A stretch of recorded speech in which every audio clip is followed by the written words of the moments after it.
سوچنے والے سوال کے ساتھ شروع کریں۔ کیا ہوگا اگر آپ نے سوچا کہ آپ کو یسوع کی تعلیمات کے بارے میں سب کچھ غلط ہے؟ یسوع مسیح کی حقیقی تعلیمات کو سمجھنے کی اہمیت اور ان کی آج کی مناسبت کو اجاگر کرتے ہوئے ویڈیو کا تعارف۔ یسوع کی تعلیمات کے بارے میں عام غلط فہمیوں پر تبادلہ خیال کریں جو وقت کے ساتھ ساتھ برقرار ہیں اور ان کو دور کرنا کیوں ضروری ہے۔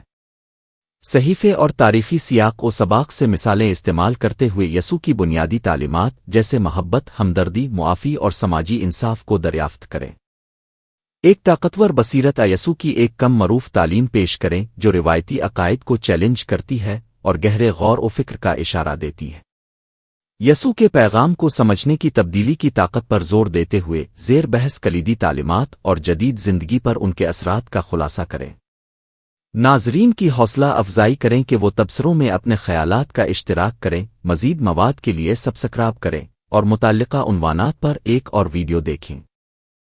میرے ساتھ شامل ہوں جب میں یسوع مسیح کی تعلیمات میں گہرائی میں ڈوبتا ہوں اور دیکھتا ہوں کہ کیا میں اس بات کو ظاہر کر سکتا ہوں کہ اس کا اصل مطلب کیا تھا۔ یسوع مسیح کی حقیقی تعلیمات کو سمجھنا آج پہلے سے کہیں زیادہ اہم ہے۔ الجھن، تقسیم اور ناانصافی سے بھری دنیا میں ہمیں امید، محبت اور تبدیلی کے پیغام کی ضرورت پہلے سے کہیں زیادہ ہے۔ لیکن ہم کیسے یقین کر سکتے ہیں کہ ہم اسے ٹھیک کر رہے ہیں؟ اس ویڈیو کے بارے میں یہی ہے۔ یسوع مسیح کی حقیقی تعلیمات کو سمجھنا آج کی دنیا میں بہت ضروری ہے۔ اس کے پیغام کے ارد گرد بہت زیادہ غلط معلومات اور غلط تشریح کے ساتھ شور کو ختم کرنا اور جو کچھ اس نے واقعی سکھایا اس کے دل میں واپس جانا ضروری ہے۔ ایسا کرنے سے ہم ان کی تعلیمات کی لازوال حکمت اور مطابقت کو ننگا کر سکتے ہیں جو آج بھی ہمارے ساتھ گہرائیوں سے گونجتی ہے۔ بہت سے لوگ سوچتے ہیں کہ وہ جانتے ہیں کہ یسوع نے کیا سکھایا، لیکن اکثر یہ مفروضے نامکمل غلط معلومات پر مبنی ہوتے ہیں۔ کچھ کا خیال ہے کہ یسوع جہنم کی آگ اور سزا کے بارے میں تھا، جبکہ دوسروں کا خیال ہے کہ وہ صرف محبت اور معافی کے بارے میں تھا۔ لیکن سچ یہ ہے کہ اس کی تعلیمات اس سے کہیں زیادہ پیچیدہ اور کثیر جہتی ہے۔ وقت گزرنے کے ساتھ بہت سی غلط فہمیوں کو مختلف ذرائع سے برقرار رکھا گیا ہے، جیسے کہ منتخب صحیفے کی پڑھائی، ثقافتی اثرات اور یہاں تک کہ جان بوجھ کر ہیرا پھیر۔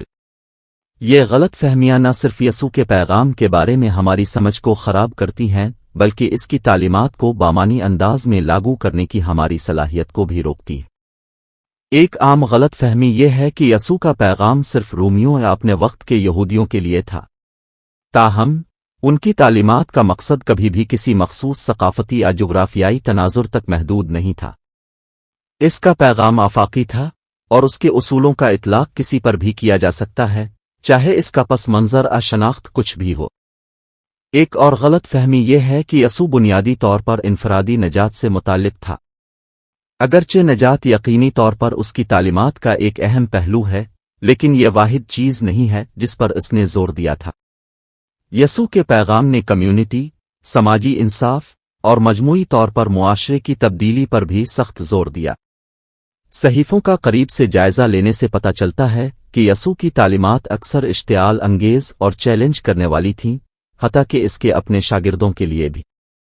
وہ اپنے وقت کے جابرانہ نظاموں کا مقابلہ کرنے سے باز نہیں آتے تھے اور اس کا پیغام آرام دہ یا آسانی سے ہضم کرنا نہیں تھا۔ اس سے حقیقت کو افسانے سے الگ کرنا اور یسوع نے جو واقعی سکھایا اس کے دل تک پہنچنا اور بھی اہم بناتا ہے۔ اس کے بنیادی طور پر یسوع کی تعلیم محبت کے بارے میں ہے، جذباتی یا سطحی قسم کی محبت نہیں، بلکہ ایک بنیاد پرست، بے لوث اور غیر مشروط محبت جو دوسروں کی بھلائی کی کوشش کرتی ہے۔ اس محبت کا اظہار ہمدردی اور ضرورت مندوں کی خدمت کے ذریعے ہوتا ہے۔ یہ ہر انسان کی موروثی قدر اور وقار کو پہچاننے کے بارے میں ہے، قطع نظر اس کی حیثیت، نسل یا مذہب۔ یسوع کی تعلیم معافی کی اہمیت پر بھی زور دیتی ہے، نہ صرف ایک احساس کے طور پر بلکہ ایک انتخاب کے طور پر جو شفا، صلح اور تبدیلی کا باعث بن سکتی ہے۔ یسوع کی تعلیم کے سب سے نمایاں پہلوؤں میں سے ایک سماجی انصاف پر ان کا زور ہے۔ اس نے اپنے وقت کے جابرانہ نظاموں کو مسلسل چیلنج کیا، پسماندہ، غریبوں اور کمزوروں کے حقوق کی وکالت کی۔ ان کا پیغام صرف انفرادی اخلاقیات کے بارے میں نہیں تھا بلکہ معاشرے کے تانے بانے کو تبدیل کرنے کے بارے میں تھا۔ اس نے اپنے پیروکاروں کی حوصلہ افزائی کی کہ وہ تبدیلی کے ایجنٹ بنے، ایک ایسی دنیا کے لیے کام کریں جو زیادہ انصاف پسند، زیادہ منصفانہ اور زیادہ ہمدرد ہو۔ یسوع کی سب سے طاقتور اور کم معروف تعلیمات میں سے ایک خدا کی بادشاہی کا ان کا تصور ہے۔ یہ کوئی جسمانی جگہ نہیں ہے بلکہ وجود کی حالت ہے، زندگی گزارنے کا ایک طریقہ ہے جو خدا کی بادشاہی کی اقدار کی عکاسی کرتا ہے، محبت، انصاف، رحم اور ہمدردی جیسی اقدار۔ یسوع نے سکھایا کہ یہ بادشاہی ایسی چیز نہیں ہے جو مستقبل میں آئے گی بلکہ ہمارے درمیان پہلے سے موجود ہے، ہمارے اعمال اور انتخاب کے ذریعے ظاہر ہونے کا انتظار کر رہی ہے۔ یہ تعلیم خدا کی بادشاہی کی نوعیت کے بارے میں ہمارے روایتی عقائد کو چیلنج کرتی ہے اور ہمیں مزید گہرائی سے سوچنے کی ترغیب دیتی ہے کہ اس بادشاہی کے شہریوں کے طور پر زندگی گزارنے کا کیا مطلب ہے۔ ایک اور اشتعال انگیز تعلیم میں یسوع نے کہا، اگر کوئی میرے پاس آتا ہے اور باپ اور ماں، بیوی اور بچوں، بھائیوں اور بہنوں، ہاں یہاں تک کہ اپنی جان سے بھی نفرت نہیں کرتا ہے، ایسا شخص میرا شاگرد نہیں ہو سکتا۔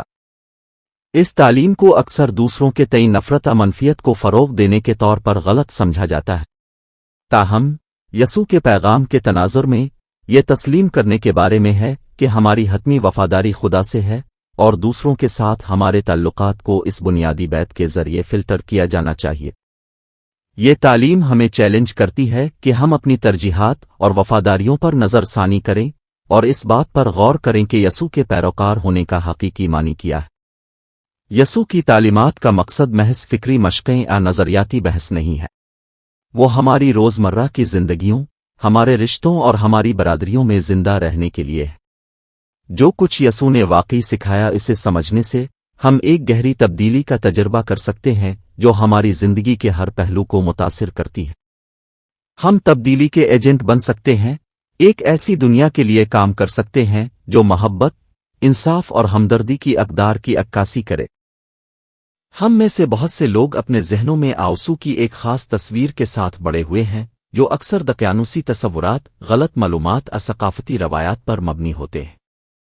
ہم یسوع کے بارے میں سوچ سکتے ہیں کہ وہ ایک نرم حلیم اور نرم استاد ہے جو صرف یہ چاہتا ہے کہ ہم ایک دوسرے کے ساتھ اچھا برتاؤ کریں۔ شاید ہم اسے ایک سخت شخصیت کے طور پر دیکھتے ہیں جو صرف گنہگاروں کی مذمت کرنے اور سخت قوانین کے ایک سیٹ کو فروغ دینے سے متعلق ہے۔ لیکن کیا یہ کیریکیچر واقعی درست ہے؟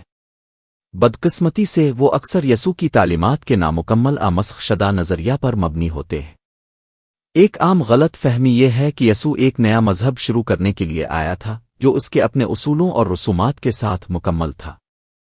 لیکن اگر ہم بائبل کو غور سے پڑھیں تو ہم دیکھتے ہیں کہ یسوع دراصل ایک مسلح تھا جس نے اپنے وقت کی مذہبی اسٹیبلشمنٹ کو چیلنج کیا۔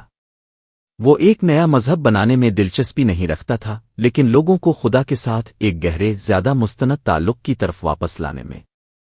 ایک اور غلط فہمی یہ ہے کہ یسوع صرف انفرادی نجات سے متعلق تھا اور یہ کہ اس کے پیغام کا سماجی انصاف وسیع دنیا سے کوئی تعلق نہیں تھا۔ لیکن پھر صحیفے ایک مختلف کہانی سناتے ہیں۔ یسوع غریبوں، پسماندہوں اور مظلوموں کے ساتھ گہری فکر مند تھا اور اس نے اپنے پیغام کو پورے سماجی نظام کو تبدیل کرنے کی دعوت کے طور پر دیکھا۔ تیسری غلط فہمی یہ ہے کہ یسوع کی تعلیمات بنیادی طور پر اچھے ہونے اور تنازعات سے بچنے کے بارے میں تھیں، لیکن حقیقت یہ ہے کہ عیسیٰ ایک اشتعال انگیز اور بنیاد پرست استاد تھے جنہوں نے ہر موڑ پر جمود کو چیلنج کیا۔ وہ سیب کی ٹوکری کو پریشان کرنے، طاقتور کو للکارنے اور صاحبان اختیار سے سچ بولنے سے نہیں ڈرتا تھا۔ اور آخر میں ہم میں سے بہت سے لوگوں کو سکھایا گیا ہے کہ یسوع کا پیغام بنیادی طور پر اس پر ایمان لانے کے بارے میں تھا بجائے اس کے کہ اس کی تعلیمات پر عمل کریں۔ لیکن اگر ہم بائبل کو معروضی طور پر دیکھیں تو ہم دیکھتے ہیں کہ یسوع کو لوگوں کے کاموں کی زیادہ فکر تھی بجائے اس کے کہ وہ کیا مانتے ہیں۔ وہ چاہتا تھا کہ اس کے پیروکار اس کی تعلیمات کو مجسم بنائیں، دنیا میں اس کے پیار، ہمدردی اور انصاف کے پیغام کو زندہ کریں۔ تو یسوع نے واقعی کیا سکھایا؟ اس کے بنیادی طور پر اس کا پیغام محبت کی دعوت تھی، خدا سے محبت کرنے کے لیے، اپنے پڑوسیوں سے محبت کرنے کے لیے اور خود سے محبت کرنے کا۔ یہ ہمدردی کی کال تھی، غریبوں، بیماروں اور پسماندہ لوگوں کی دیکھ بھال کے لیے۔ یہ معافی کی کال تھی، جرم، شرم اور ناراضگی کے بوجھ کو چھوڑنے کے لیے جو ہمیں کمزور کر دیتے ہیں، اور یہ سماجی انصاف کا مطالبہ تھا ان نظاموں اور ڈھانچے کو چیلنج کرنے کے لیے جو عدم مساوات، ناانصافی اور جبر کو برقرار رکھتے ہیں۔ اگر ہم یسوع کی تعلیمات کو ان کے تاریخی تناظر میں دیکھیں تو ہم دیکھتے ہیں کہ وہ عہد نامہ قدیم کے انبیاء سے گہرا متاثر تھا، جنہوں نے مسلسل انصاف، رحم اور ہمدردی کا مطالبہ کیا۔ یسوع کی سب سے طاقتور اور چیلنجنگ تعلیمات میں سے ایک اپنے دشمنوں سے محبت کرنے کی اس کی پکار ہے۔ یہ صرف ان لوگوں کے ساتھ اچھا سلوک کرنے کے بارے میں نہیں ہے جنہیں ہم پسند نہیں کرتے ہیں۔ یہ اس بات کو تسلیم کرنے کے بارے میں ہے کہ ہمارے دشمن بھی خدا کی شکل میں بنائے گئے انسان ہیں۔ یہ اس بات کو تسلیم کرنے کے بارے میں ہے کہ ان کی فطری قدر اور وقار ہے، اور یہ کہ ہمیں ان کے ساتھ احترام، مہربانی اور شفقت کے ساتھ پیش آنے کے لیے بلایا گیا ہے۔ اس تعلیم کو عملی جامہ پہنانا ناقابل یقین حد تک مشکل ہے، لیکن یہ ناقابل یقین حد تک آزاد بھی ہے۔ جب ہم اپنے دشمنوں سے محبت کرنا سیکھتے ہیں تو ہم تشدد، انتقامی کارروائیوں اور نفرت کے اس چکر سے آزاد ہو جاتے ہیں جس نے انسانیت کو صدیوں سے دوچار کر رکھا۔ یسوع کی ایک اور غیر معروف تعلیم اندرونی تبدیلی کی اہمیت پر ان کا زور ہے۔ وہ صرف یہ نہیں چاہتا تھا کہ لوگ باہر سے اچھا برتاؤ کریں، وہ چاہتا تھا کہ وہ ایک گہری، اندرونی تبدیلی کا تجربہ کریں جو انہیں اندر سے باہر سے بدل دے گی۔ اس کا مطلب یہ تھا کہ اپنی انا، اپنے فخر اور کنٹرول کی ہماری ضرورت کو چھوڑنا اور زندگی گزارنے کے ایک نئے طریقے کو اپنانا جو عاجزی، کمزوری اور اعتماد پر مرکوز ہے۔ یہ ہمیشہ آسان نہیں ہوتا ہے، لیکن یہ صداقت، سالمیت اور مقصد کی زندگی گزارنے کی کلید ہے۔ یسوع نے یہ بھی سکھایا کہ خدا کی بادشاہت ہمارے درمیان پہلے سے موجود ہے، اگر ہمارے پاس صرف اسے دیکھنے کی آنکھیں ہیں۔ یہ صرف مستقبل کی حقیقت نہیں ہے جس کا تجربہ ہم جنت میں کریں گے، یہ ایک موجودہ حقیقت ہے جسے ہم یہاں اور اب تجربہ کر سکتے ہیں۔ یہ محبت، امن اور انصاف کی حقیقت ہے جو ہمارے لیے دستیاب ہے جب بھی ہم یسوع کی تعلیمات کو مجسم کرنے کا انتخاب کرتے ہیں۔ جب ہم ایسا کرتے ہیں تو ہم ایک ایسی تحریک کا حصہ بن جاتے ہیں جو دنیا کو تبدیل کر رہی ہے، ایک وقت میں ایک شخص۔ خلاصہ یہ کہ یسوع کی حقیقی تعلیمات کو سمجھنا ہماری ذاتی ترقی، ہمارے تعلقات اور ہماری دنیا کے لیے بہت ضروری ہے۔ جب ہم اسے درست کر لیتے ہیں تو ہم اندر سے تبدیل ہو جاتے ہیں، اور ہم تبدیلی کے ایجنٹ بن جاتے ہیں جو دوسروں کی زندگیوں میں حقیقی تبدیلی لا سکتے ہیں۔ تو آئیے مل کر دریافت کرتے رہیں، سیکھتے رہیں اور بڑھتے رہیں۔